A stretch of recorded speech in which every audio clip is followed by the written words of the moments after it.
Hello everyone and welcome to the Complete Python Programming course.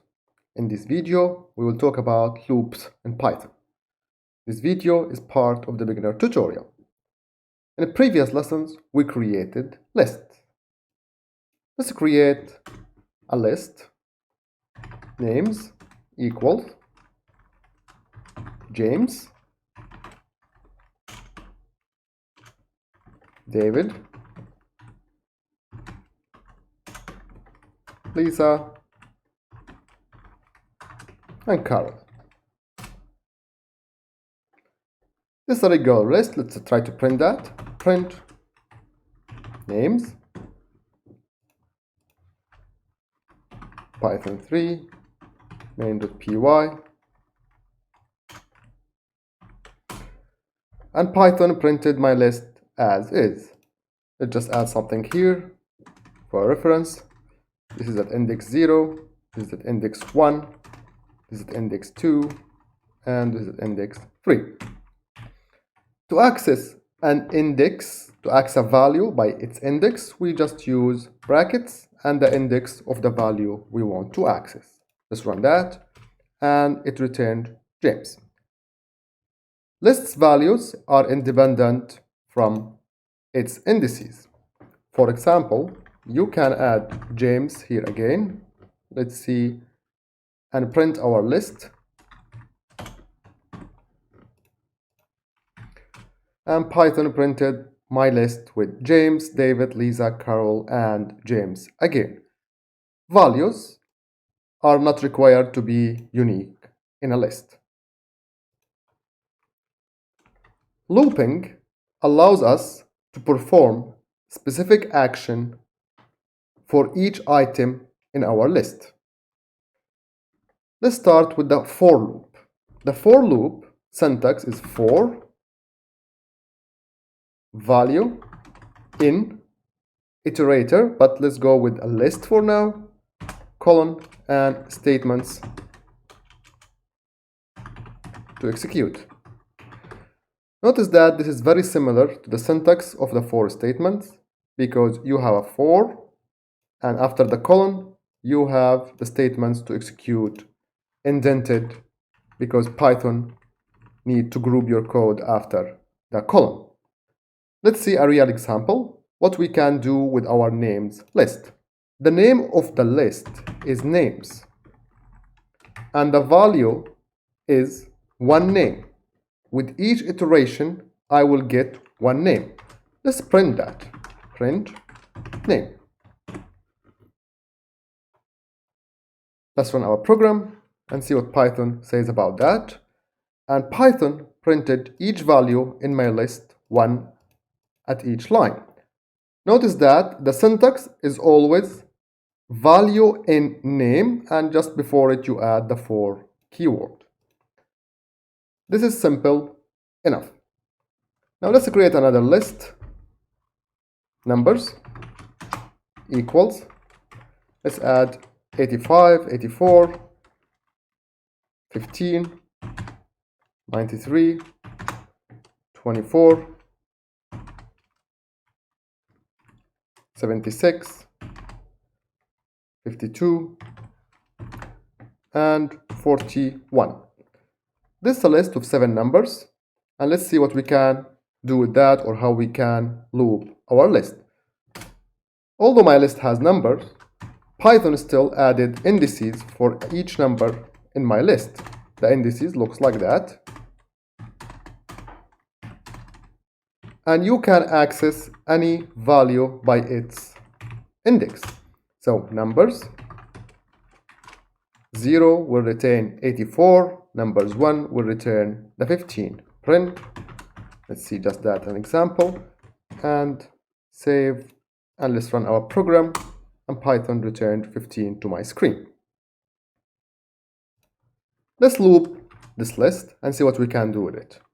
For value, the same syntax exactly, in numbers, print value.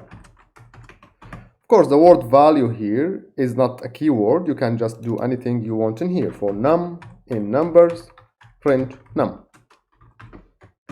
Let's print that and see what Python returns. And Python looped my list and returned the number one after another. We have 7 numbers and Python printed them one after another.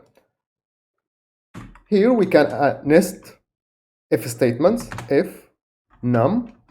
Now the value of num is the value, the entry, the value in the list. Let's see what we can do with that.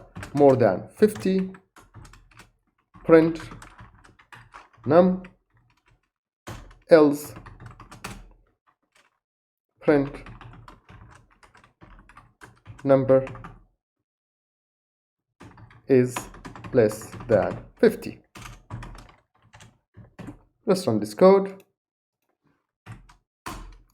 And 84 numbers less than 50, it printed each number that is bigger than 50, and for any other number it just ran the else statement.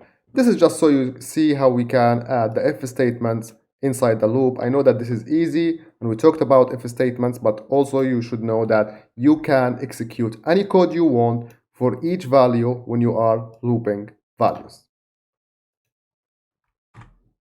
Now, these numbers, I have them, or let's go back to the names.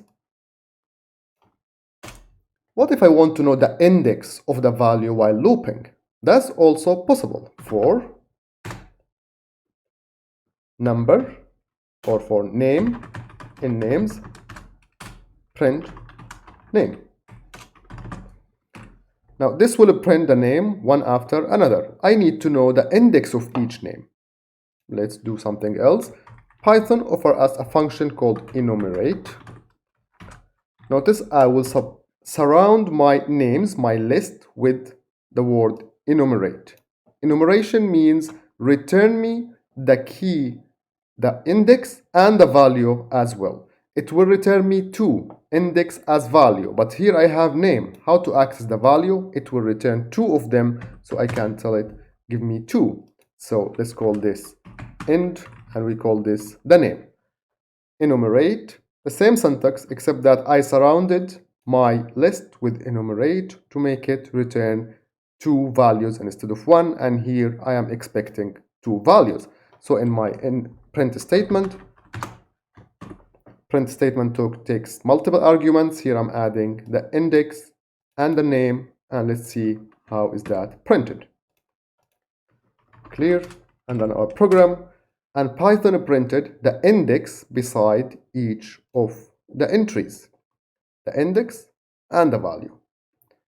I hope this is clear enough.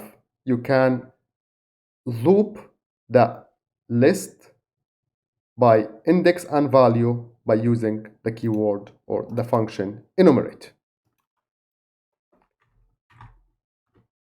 Another type I can loop is dictionaries. Dictionaries are also some kind of sequences, and I can loop them the same way.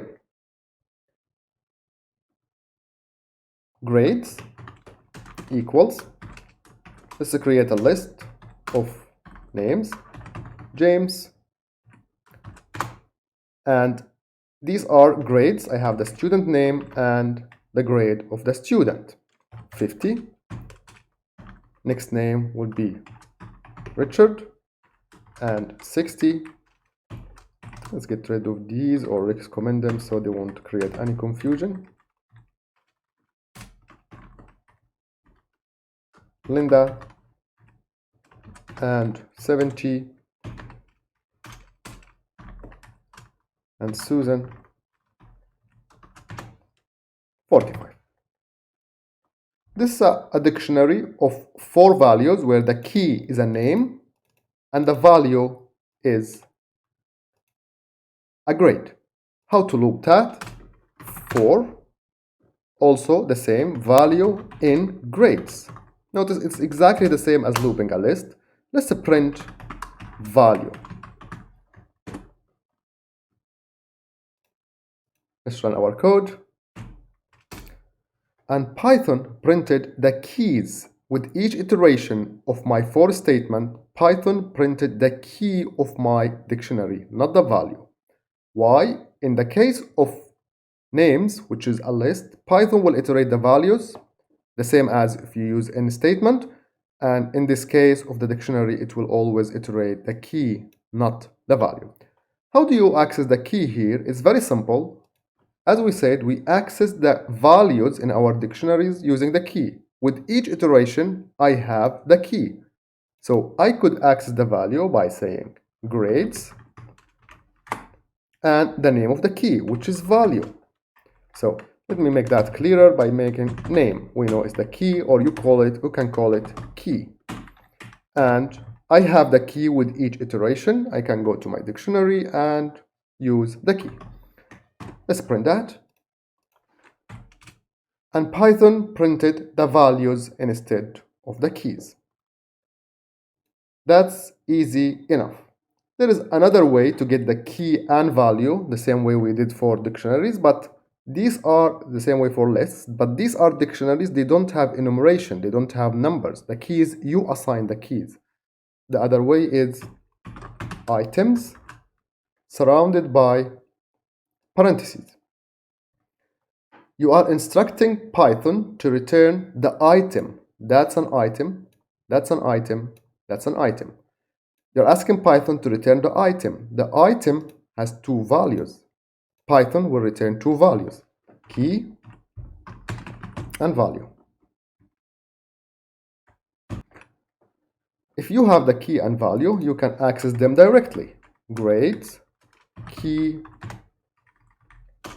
and value. Notice that key and value are just parameters, or they are just variables, and you can call them anything you want. You can use whatever words here as long as they are valid variables. Let's print that. Clear, and run our code, and Python printed the key and the value. You have no specific order you can go with. Now it's the key, it's the value, and then the key, and it will print it the other way. These are independent variables, and you can print.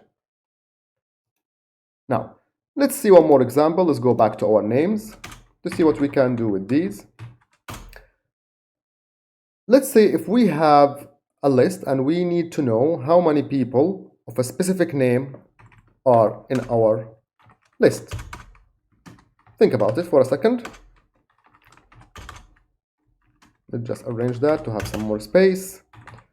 So I have a list of names and I want to know how many people called James are in my names. For name in names,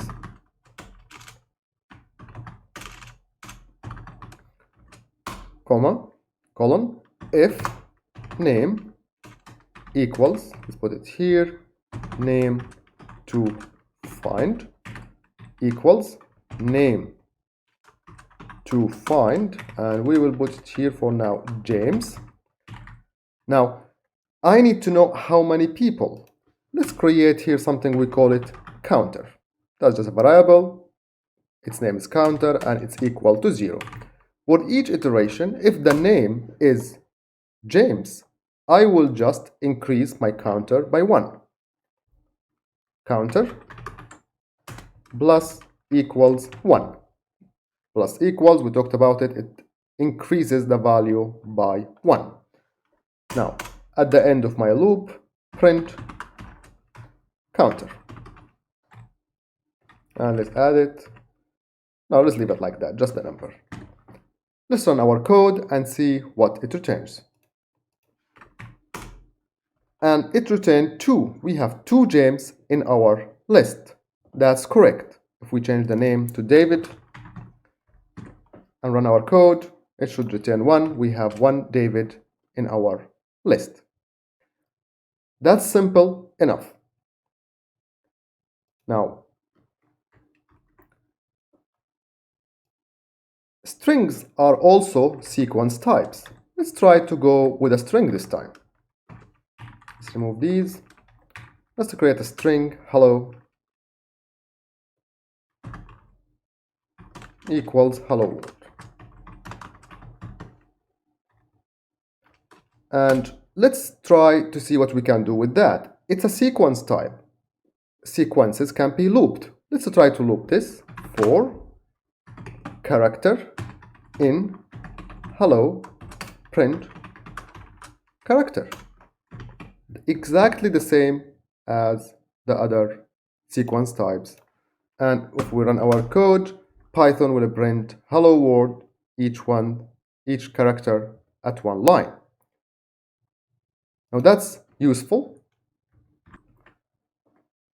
Loops don't require the variable to be identified before. If we don't have hello here, we can declare our value here. Good morning. Let's run this program. And Python will loop the value we provided in the for statement. I don't want to spend too much time talking about this. In our next lessons, there will be many examples, and if you didn't get something here, you will get it in the next examples, and it will be very easy. Another loop I want to talk about is the while loop. The syntax is while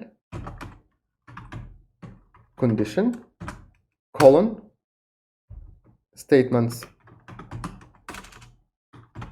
to execute. While condition statements to execute. While a condition is true, let's say, a statement will be executed. Let's try something like this. While true, print hello. Notice that it's true. Is it true? And we said true. The value here is true. But you can avoid all that by writing just while true. Let's run this program and see what happens to my computer. Clear and run. And my computer is just printing hello one after another non-stop. It's not stopping. I have to kill my program using the Control and C to interrupt it by keyboard. While true is used to run long-running programs. When you have whatever application at your desktop, that's how it's run. Let's run our while loop statement in a little different way.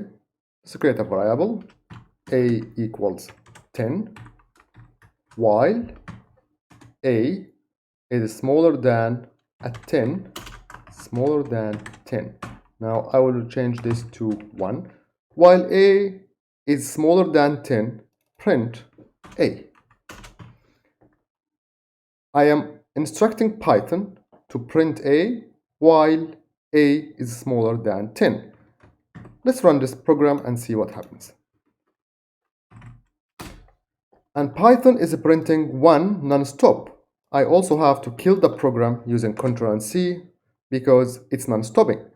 A value is 1 and it's not changing. No matter what's happening in the loop, it's not changing. I could change it by doing something like a plus equals 1. Now I am instructing Python with each iteration of my while loop to increase the value of a by 1. Let's see how that program runs. Clear and run our code. And Python printed 1, 2, 3, 4, 5, 6, 7, 8, 9. Now this is one other user for the while loop. You can run it while a condition is happening, and you can iterate it and see what you can do with that.